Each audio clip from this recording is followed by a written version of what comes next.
Bonjour à toutes et à tous. Aujourd'hui, je voudrais vous parler du couple. Voilà. Je reçois en tant que thérapeute de couple beaucoup de couples dans mon cabinet et je voudrais vous en parler aujourd'hui.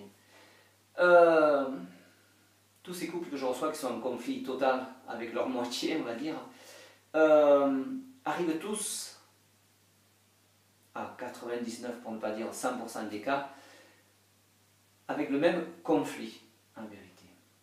Et en vérité, ce conflit, c'est un conflit non réglé avec soi-même. Que l'autre vous réactive.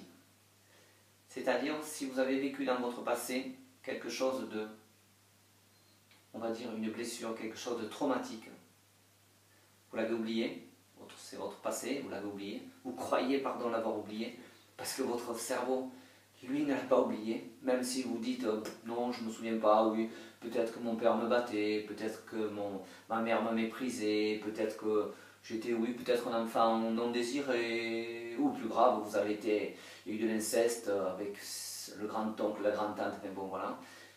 Et automatiquement, vos vies que vous croyez, entre parenthèses, tranquilles, pendant bien sûr vos premières années de vie de couple, tout va bien se passer, c'est-à-dire tout va aller dans le meilleur des mondes.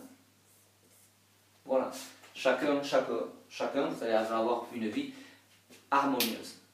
Seul problème, c'est que inconsciemment, il y en a un des deux, ou des fois les deux, qui appuie sur la blessure de l'autre inconsciemment. C'est-à-dire qu'admettons, celui-là, c'est, on va l'appeler Marie. Marie. Et Max, comme ça, voilà, on a donné deux noms.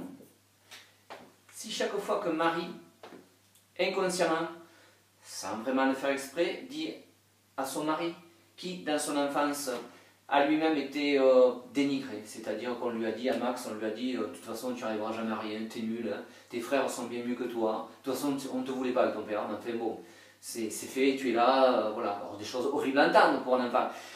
Mais on se dit, on l'a oublié, on ne veut plus y penser, mais si sans le faire exprès, Marie, par rapport à son caractère elle-même qui a été blessée, je vais revenir dessus après, si elle-même remet en marche ce traumatisme, le traumatisme de Max, c'est-à-dire en lui disant de toute façon, franchement, avec des enfants, tu t'y prends très mal, tu es nul, tu ne vas jamais y arriver, automatiquement, lui, il va se dissocier, c'est-à-dire, il va devenir agressif. Parce que c'est pas ce qu'on va lui dire, parce que quelqu'un de lambda recevrait le même affront, dirait oui, bon, c'est bon, tu me casses les bonbons, on passe à autre chose. Mais lui, il va se dissocier, c'est-à-dire en faire son micro-traumatisme que lui a posé Marie, va se multiplier par 10, par 20, par 1000. Donc Marie va dire, mais calme-toi, je t'ai juste dit que tu t'es mal occupé des enfants.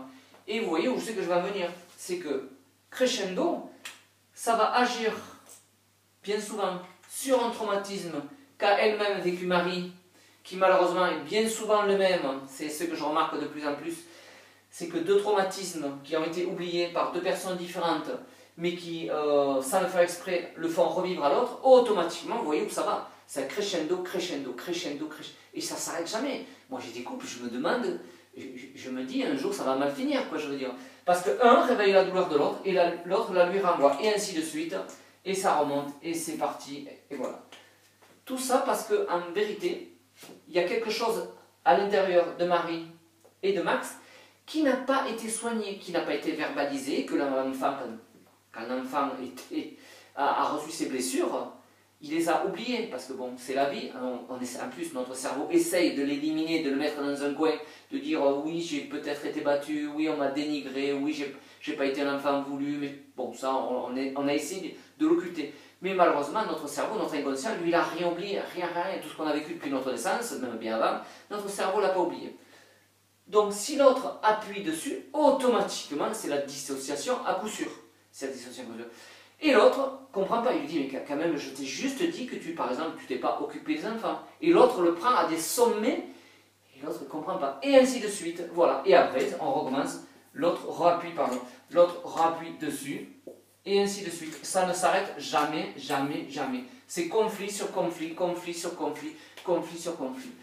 Donc, vous comprenez qu'il faut d'abord, avant de désamorcer le couple, il faut déjà désamorcer le problème avec soi-même. C'est-à-dire refaire remonter ce traumatisme, cette blessure d'enfance. Alors c'est bien souvent, on s'est senti abandonné, humilié, trahi, rejeté, enfin bon, peu importe ce que c'est. Il faut le faire d'abord, le verbaliser, le faire remonter, pour voir justement qu'est-ce que c'est qui s'est passé, qu'est-ce que c'est qui nous met en super colère, je ne vais pas dire en colère, mais en super colère, parce que l'autre ne comprend pas, ou c'est qu'on en arrive, quoi, je veux dire. Donc il faut d'abord soigner ça, et puis après, automatiquement, vous voyez qu'on désamorce deux bombes, pour ainsi dire. Bien souvent, moi, je suis là pour désamorcer la bombe de Marie et la bombe de Max, qui eux ne le savent pas, puisqu'ils vivent avec depuis 20 ans, 30 ans, 40 ans, 50 ans. Avec, moi j'arrive, j'ai des couples qui veulent se séparer à 60 ans, 70 ans, mais j'en ai un qui veut se séparer. Alors je me dis, c'est pas possible. Parce que pendant tout ça, ça s'était éteint. Pendant 10 ans, 20 ans, 30 ans, 40 ans, 50 ans, ça s'était éteint. Et puis l'autre, sans le faire exprès, rallume. Et l'autre le lui renvoie, et ainsi de suite. Et ça monte crescendo jusqu'à des horreurs, quoi. Je veux dire, on en arrive à des trucs. Moi j'ai des gens qui arrivent dans le cabinet, ça fait des mois qu'ils ne se sont pas parlé. Ils sont colocataires, quoi, je veux dire, parce qu'ils ne peuvent plus rien se dire. Parce que ça monte crescendo, crescendo, ça devient d'une puissance, les agressions deviennent de plus en plus puissantes. Parce que vous comprenez que tant qu'on n'a pas désactivé, la puissance reste là, et au contraire, au lieu de descendre, elle va s'activer de plus en plus. Voilà, j'espère que vous avez compris un peu ce système de schéma de couple en conflit à travers une dissociation réciproque des deux, voilà, mais qui ne le savent pas les pauvres et qui vivent un calvaire. Je vous remercie, à très bientôt. Vous pouvez toujours me poser des questions sur mon site internet comme d'habitude.